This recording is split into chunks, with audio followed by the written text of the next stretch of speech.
की Natavarya master P Sonu आमंत्रण देऊन गेले म्हणून कमरेला तलवार अडकवून अगदी शिलेदाराच्या थाटात आले होते म्हणून सांगा. मामासाहेब, आपल्यासारखा वयोवृद्धाला मुजरा करून आम्ही पुढच्या मुक्कामी कूच करतो आहोत. खामोश मगरूर खाना.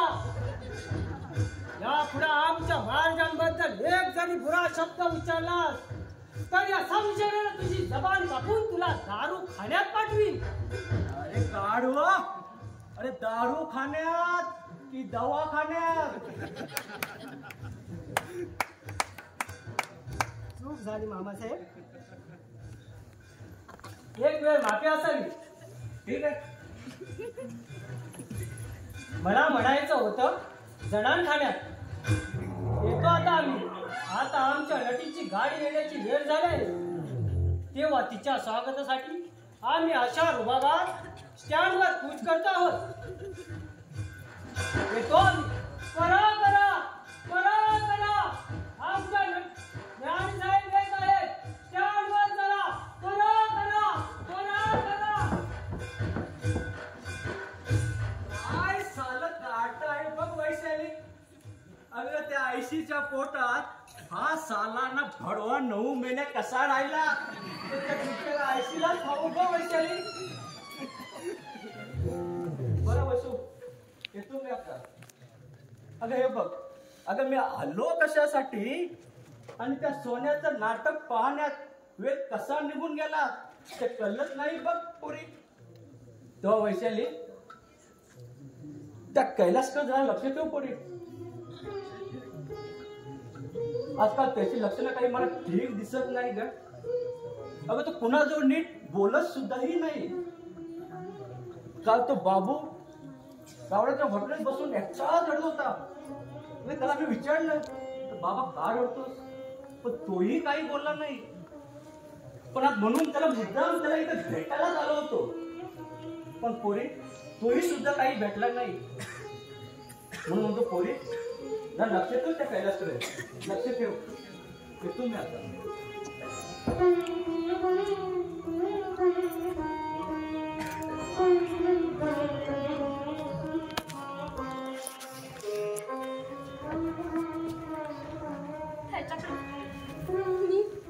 मी लक्ष देऊ कसं शक्य आहे ते मामा?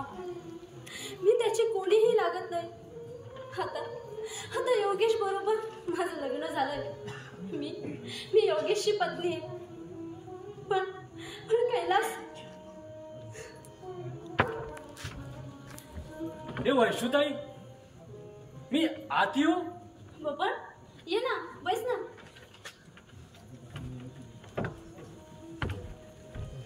वैशुताई, तुला प्रश्न पडत असेल ना मी सारखा सारखा काय येतो म्हणून. पण खरं सांगू वैशुताई, मला माझ्या बहिणीची आठवण झाली ना की मग मला तुझी आठवण येते बघ. कारण माझी रेखा आणि तू बायल मैत्रीण. आता माझी रेखा गेली मला सोडून. या अभागी भावाला एकटा टाकून आता तिच्या जागेवर तूच आहेस मला. ए वैशुताई, तू या वेड्याला भाऊ म्हणून बहिणीची वाया देशील. बहिणीची वाया देशील वैशुताई, बहिणीची वाया देशील.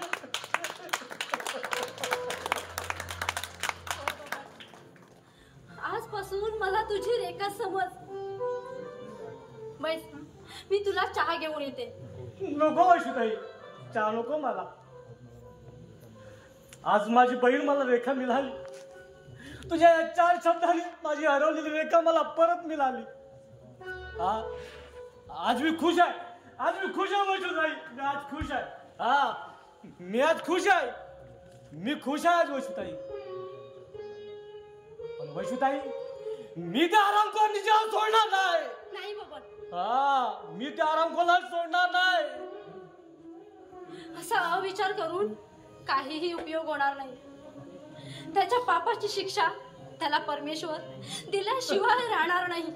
पण तू रागाने त्याचा जीव घेतलास तर निष्कारण स्वतःच्या आयुष्याची माती करून घेशील.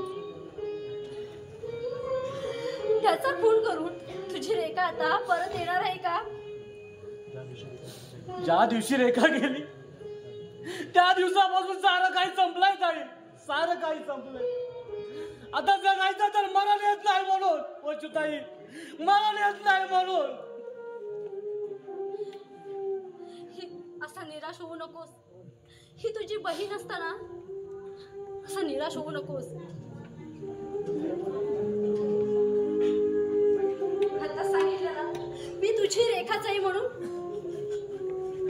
हे बघ, जे काही झालं ते विसरून जा. ते घडलंच नाही असं समज आणि पूर्वीसारखी नोकरी कर. पाहिजे तर मी बोलते कैलासला. कैलास कैलास खरंच ताई, कैलास देव माणूस आहे आपल्या गावातील. हा देव माणूस. आणि तो नीट नीट राक्षस आहे, राक्षस आहे. तू यापुढे लक्ष देऊ नकोस. स्वतःच्या मनाला सावरण्याचा प्रयत्न कर. नाहीतर पश्चातापाशिवाय दुसरं काहीही दिसणार नाही तुला. कारण सृष्टीतल्या प्रचंड वादळापेक्षा मनातल्या भावनांचा आवेग प्रबळ असतो म्हणतात. काय सांगू ताई तू, फार मोठी सुखात स्वप्न रंगवली होती मी माझ्या मनात. माझ्या रेखाच्या भावी आयुष्याची, सुखाची, समृद्धीची. चांगलासा मुलगा पाहून मी तिचं लग्न लावून देणार होतो. फार सुखात ठेवण्याची आशा होती माझ्या मनात. पण आशेची मंदिरे म्हणजे वाळूचे किल्ले असतात असंच वाटू लागलंय मला ताई, असंच वाटू लागलंय. माझ्या त्या सगळ्या आशा आकांक्षाचे चिन्ह विचिन्ह तुकडे झालेत ताई, चिन्ह विचिन्ह तुकडे झालेत. तुझ्यावर ह्या कोवळ्या वयात कोसळलेल्या संकटाची कल्पना आहे रे मला. पण माणसाने दुःखाला घाबरून पाठ फिरवण्यापेक्षा त्याला धैर्याने सामोरं गेलं तर दुःख सुद्धा 4 पावलं मागे फिरतं. तेव्हा ही मोरगळ झटकून टाक आणि दुःख विसरण्याचा प्रयत्न कर. तुझा भावी काळ सुखाचा जाईल. सुखाची अपेक्षा करून दुःखाला घाबरणारा बघून नाही ताई. नाहीतर दुःखाला घाबरून मी सुद्धा माझ्या जीवनाचा शेवट कधीच केला असता. पण वाईट एवढंच वाटतं, पाप करून सुद्धा तो पापी उजळ मात्याने समाजात वेगळी देवाची पूजा होते आणि खऱ्या देव पायदळी तुडवल्या जात आहेत. हे पायदळी तुडवल्या जात आहेत. यात समाजाचा काय दोष बघ. ठीक आहे, येतो की यापुढे तूच माझी रेखा, माझी प्रेमळ भगिनी, माझी प्रेमळ भगिनी. अभागी मी असे या जगती, अभागी मी असे या जगती सरली सगळी नाती गोती. माझ्या पित्याचे शत्रूवर आपले ममतेचे कोणी ना उरले.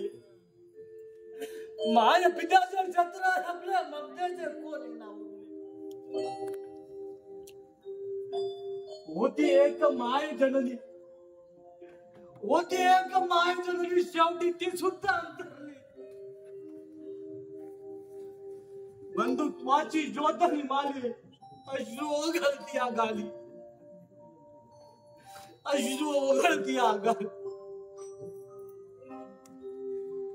जगीला उरला कोण वाली, जगीला उरला कोण वाली. मग कुणा सांगू मी कथा आपुली, मग कुणा सांगू मी कथा आपुली, मग कुणा.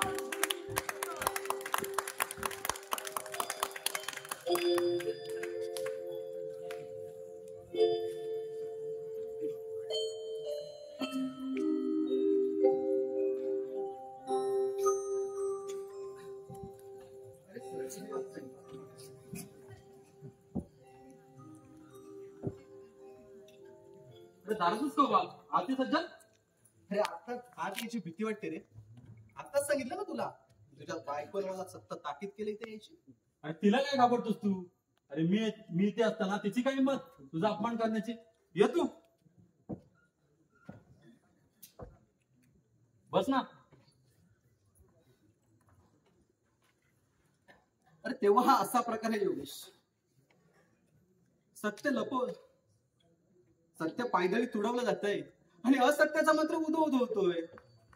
अरे मागे तो वेडा बघून तुला तर शिव्या देत होता इथे माझ्या समोर. सांगतो, सगळं सांगतो. पण वैशाली?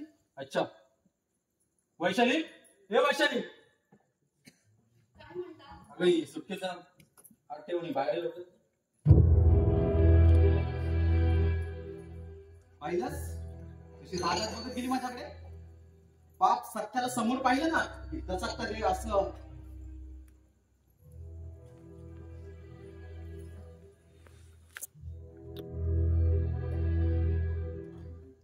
गेल्यासारखं काम तरी झालं का मुंबईत? अगं नाही ग, पुढच्या महिन्यात परत जावं लागणार आहे.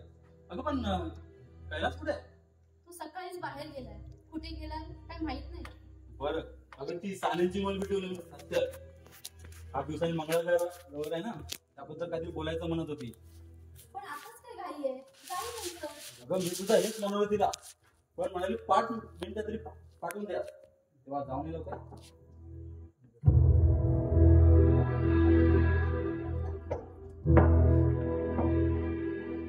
बोल काय बोलतो. अरे सगळा संशयाचा बाजार.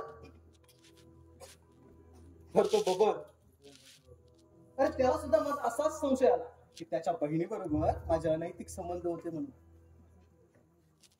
आणि असा समज होऊन अगर चौथळलेल्या कुत्र्याप्रमाणे माझ्या मागे लागतो रे. पण त्याच्या बहिणीचा खरा गुन्हेगार नसतो. अगदी सही सलामत या गावात हिंडत आहे. त्याचं नाव घ्यायची कोणाची हिंमत नाही म्हणा. कारण सभ्यपणाचा मूर्तिमंत पुतळा म्हणून प्रसिद्ध आहे ना या गावात. अरे पण आहे कोणतो ढोंगी पुतळा?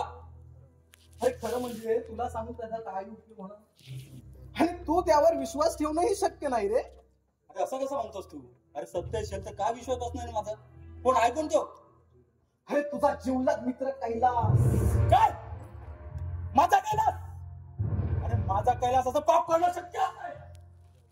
तुझा विश्वास बसणार नाही ना, म्हणूनच इतके दिवस सांगायचं टाळत होतो तुला. नाही सज्जन, माझा या गोष्टीवर विश्वास बसणं शक्य नाही. अरे तुझ्यापेक्षा मी जास्त ओळखतो माझ्या कैलासला. तू त्याचा गावाला असशील, पण मी त्याचा मित्र आहे. आणि फक्त मित्रच नव्हे ना, तर मोठ्या भावासारखी माया आहे त्याची माझ्यावर.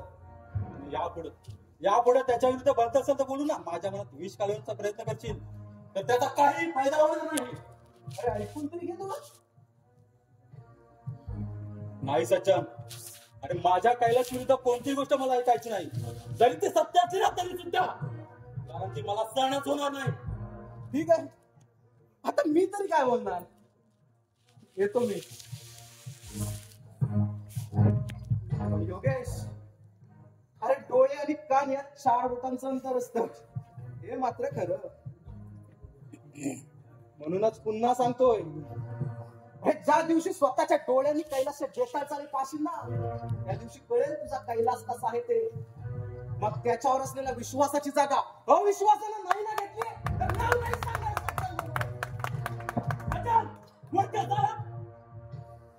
आग लावायला येतं, पण आमचा मित्र प्रेमाची आग असला फालतू माणसाचा वादळी वारा नाही, कधीच विजणार नाही, कधीच विजणार नाही. योगेश, वैशाली, काय म्हणत तुझी मैत्री? मंगळागौरीबद्दल चर्चा, दुसरं काय? असं अगं पण कैलास कुठे आहे? आज सुट्टीचा दिवस असून पण त्याचा घरात पत्ता नाही. तू बोलत का नाहीस? तुमच्या दोस्तीच्या लफड्यात मी काय बोलणार? अरे वा, म्हणजे आमच्या दोस्तीचा तुला सुद्धा हे वाटतं तर कुणाला हे वाटावं. अशीच आहे आमची मैत्री. हो ना, अखेरपर्यंत ती अखंड अशीच राहो ही माझी सुद्धा इच्छा आहे. शाबास, याला म्हणतात बायको. बायको असं ना ती तुझ्यासारखी नाही. तुझ्यासारखी 2 बायका मला मिळाल्या असत्या ना तर फार बाहेर आला ती बघ. का हो, जणांखाना स्थापन करण्याचा विचार आहे की काय तुमचा? मग माझ्या बरोबर कशाला लग्न केलं? हेच ते राग ना, अगदी बायकाच्या नाकाच्या शेंड्यावर बसलेला आताच वाहना. एका माणसाचा नाकाचा शेंडा कसा लाल मिरजर का लालेला झाला आहे तो. मला कशाला रागेल? नाहीतरी स्वतःच्या बायकोपेक्षा प्रत्येक पुरुषाला दुसऱ्याची बायको सुंदरच दिसते. बघा, सत्य आहे की नाही? काय काय सत्य काय? हा अगं सर्दी झाली मला, बस मध्ये सुद्धा शिंकायत होत्या. सत्य आहे म्हणे. बायकांच्या नाकाच्या शेंड्यावर राग बसलेला असतो काय, आणि तोच राग पुरुषाच्या डोळ्यात अगदी टपून बसलेला असतो. म्हणूनच तर एका माणसाचे डोळे बघा कसे लाल बुंद झाले, अगदी आगीसारखे. वैशू, आता तुला माझ्यावर भांडायचंय का? आता मात्र कमालच झाली. चोराच्या उलट्या म्हणून म्हणतात ना, त्या काय अशा. तुमच्या बरोबर भांडणच करायचं असतं तर तुमच्याबरोबर लग्न तरी कशाला केलं असतं? खरंच वैशू, अगदी माझ्या मनात होती तशी बायको मिळाली मला तुझ्या रूपानं.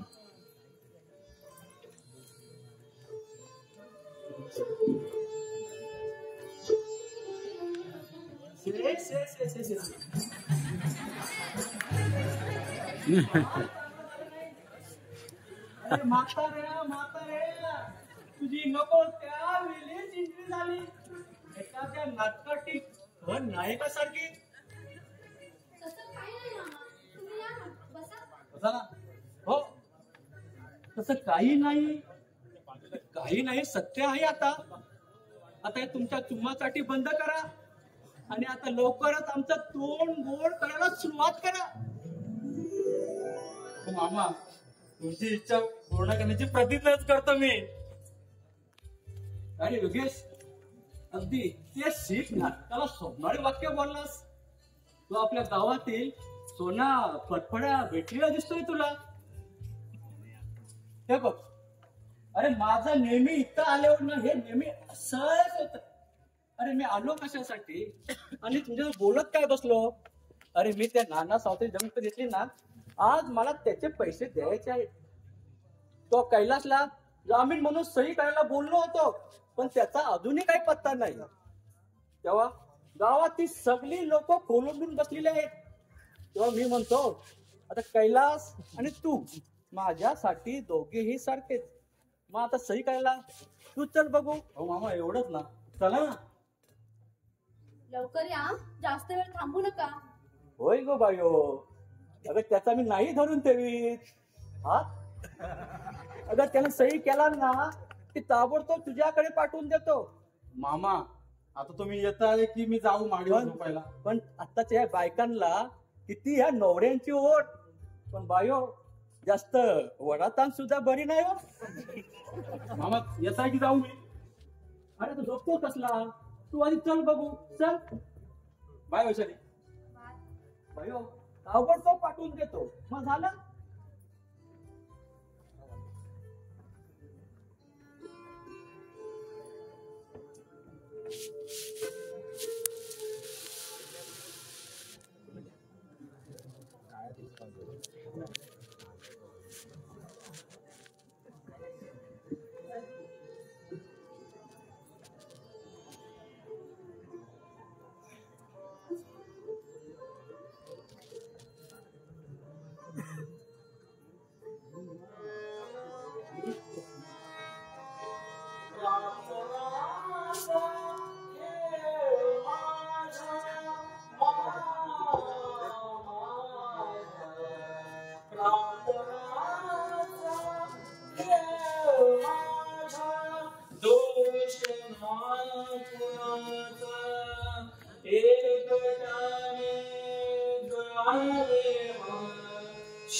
शाप संचिताचा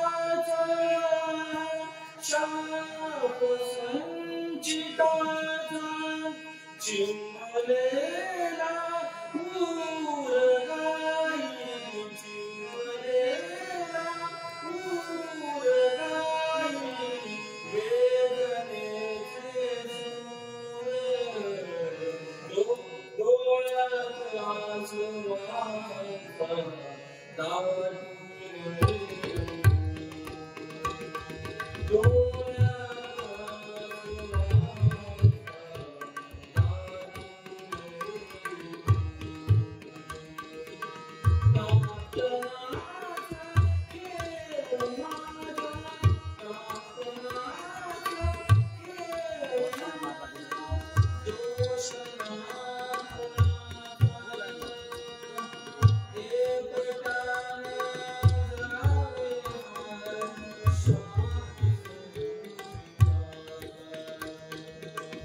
शाप संचिताचा,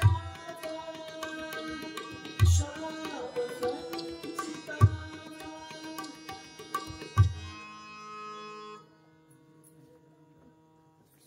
गाणं का बंद केलं? संपलं म्हणून बंद केलं. आणि तुला सुद्धा आवडलेलं दिसतंय गाणं. न आवडायला काय झालं? तुला मात्र नक्कीच आवडलेलं दिसत नाही.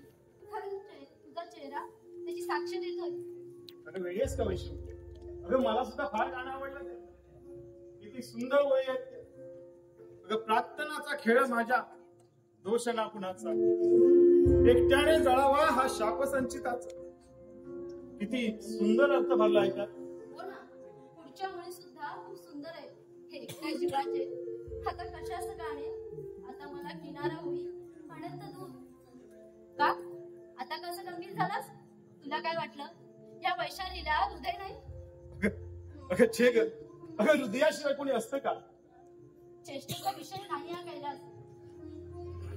दोस्तीसाठी स्वतःच आपली ही अवस्था करून घेतलेस. काय मिळालं तुला? काय मिळालं? अगं जे काय मिळालं ते माझ्या मनालाच नाही. पण जे मिळाले ना ते काहीतरी खास आहे. माझ्या समाधानासाठी खोटं बोलतोयस तू. तुला काही सुद्धा मिळालं नाही. सुख शांती समाधान सगळं हरवून बसलायस तू. आणि आता विरह यातनेच्या दुःखाला मिठी मारलीस. समाधानीपणाची झालर चेहऱ्यावर घेऊन येतोस करा, पण अंतर्यामी दुःखाने पिळवटतोय. पण मला हे पाहत नाही. तुझं दुःख मी नाही सहन करू शकत. ठीक आहे वैश, अगं यापुढे तुला त्रास होणार नाही त्याची मी काळजी घेईन. उद्यापासून मी नाही राहणार इथे. म्हणजे काय म्हणायचंय की तुला? शुद्धीवर आहेस ना तू? अगं वेळे, अगं मी शुद्धीत नसतो तर एवढा चांगला निर्णय घेतलाच नसतो. अगं माझ्या योगेश, आणि तुझ्या सुखासाठी मी वाटेल ते अग्निदिव्य करायला तयार. पण माझ्या दुःखाने तू नाराज होणार आणि तुला पाहून माझा योगेश नाराज होणार. मग तुमच्या सुखी संसाराला कुठेतरी तडा जाणार. म्हणून म्हणतो मी यापुढे नाही राहणार इथं. अरे पण हे घर तुझं आहे. मी झालो तरी इथले पाहुणे. स्वतःच घर सोडून गेलास तर उद्या लोक काय म्हणतील? अगं या लोकांच्या बोलण्याकडे लक्ष देऊन त्यांना घाबरणारा हा कैलास नाही. अगं हे घर मी माझ्या लोकांच्या नावावर करणार आणि मी आपल्या कंपनीच्या चाळीत राहायला जाणार. नाही, हे शक्य नाही. योगेशची दादा संमती मिळणार नाही. अगं त्याच्या संमतीचा प्रश्न येतोच कुठे? पण त्याच्या मनाचा, भावनांचा जरा तरी विचार कर. वाईट वाटेल त्याला. अगं त्याची समजूत काढल्यानंतर ऐकेल.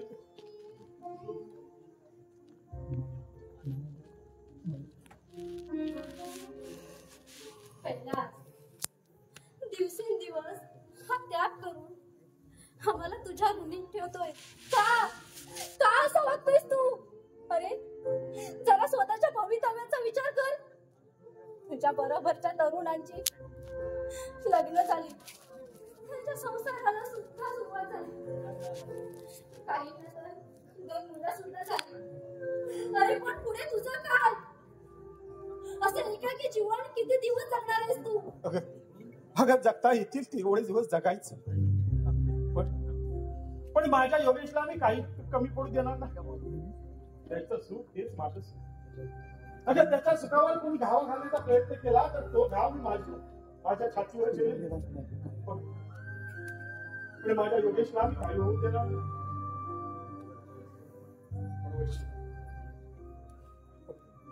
पण या जीवात जीव असेपर्यंत मी तुझ्या सौभाग्याचं रक्षण करेन. रक्षण कर. कैलास, तू देव माणूस आहेस रे. तू देव माणूस आहेस.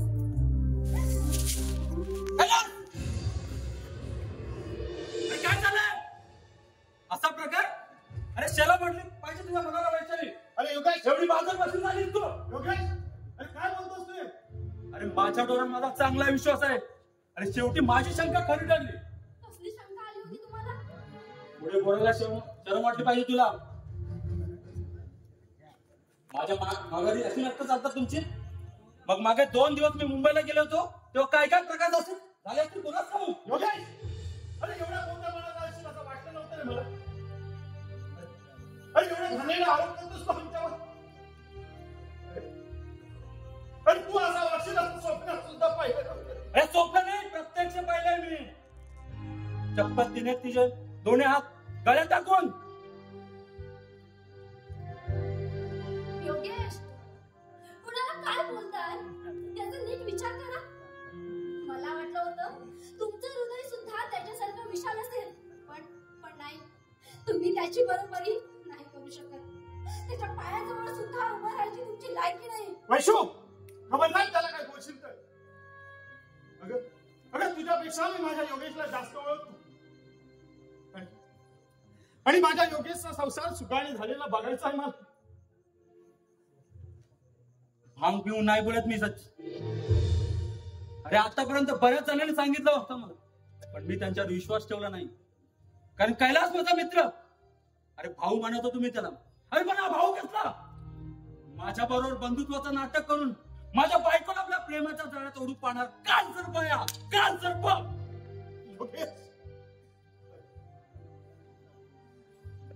योगेश, माणसांना जरा ओळखायला शिका.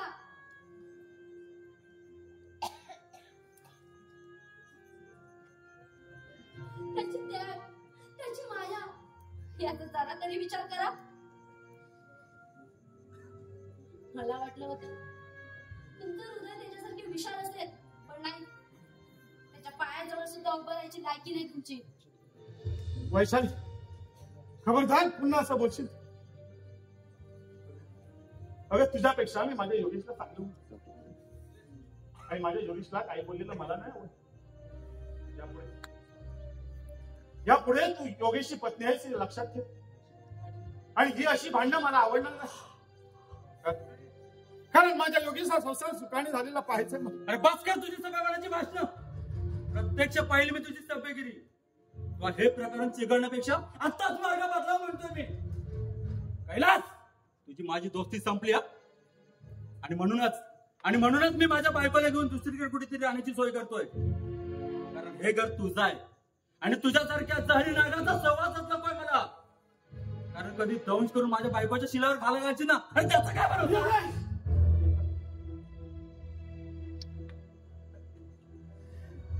आता काय बोलू.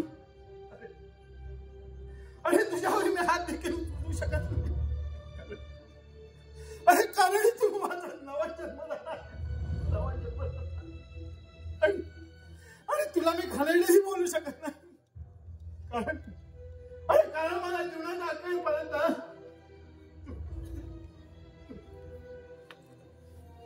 आणि तू माझा भाऊच आहेस. पण तुला इथून जा सुद्धा मी नाही बोलू शकत. कारण मुंबईहून मी तुला इथं बोलवलं. कारण पाठच्या भावापेक्षा मित्राला अधिक महत्व देणारा मी. आणि रक्ताच्या नात्यावर माझा विश्वासच बसत नाही. आणि या मुलाने मानलेली नाती मी अधिक श्रेष्ठ समजतो. आणि म्हणून मी माझ्या मनाला सारखं समजावत असतो. अरे हा दोस्त हा शेवटच्या क्षणापर्यंत दोस्तच असतो. पण अरे आज विनाकारण संशय घेऊन तू आपली अनमोल दोस्ती तोडायला निघाला. पण माझ्या मृत्यूपेक्षा माझ्या मैत्रीचं मला जास्त असह्य वाटत.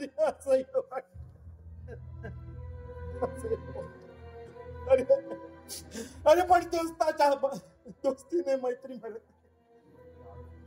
अरे ती उलट आदरणीय बनून निरंतर स्मरणात राहते.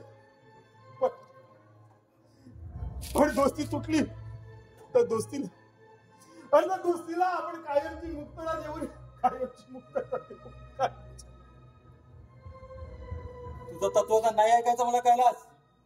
चल वैशाली, आपल्याला आत्ताच्या त्या घराच्या बाहेर पडायचं आहे. आपल्या दोन्ही सुटकेस बाहेर घेऊन ये. चल लवकर. अरे माझं नाही असं अचानक निर्णय घेऊन माझं घर सोडून. अरे तू असं केलं तर या गावात माझी अब्रू जाईल. अरे माझ्याबद्दल लोक संशय घेतील. पण तरी तू 8-10 दिवस इथे थांब. पाहिजे अरे पाहिजे ना तुझ्या बायकोबरोबर बोलणार सुद्धा नाही रे मी बोलणार सुद्धा नाही कैलास, मी माझ्या निश्चयापासून नाही ढाणार.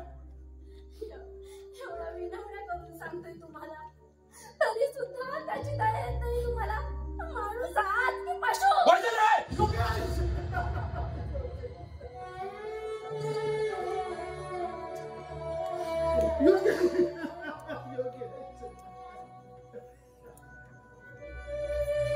नको मला तिला देव खायची देव.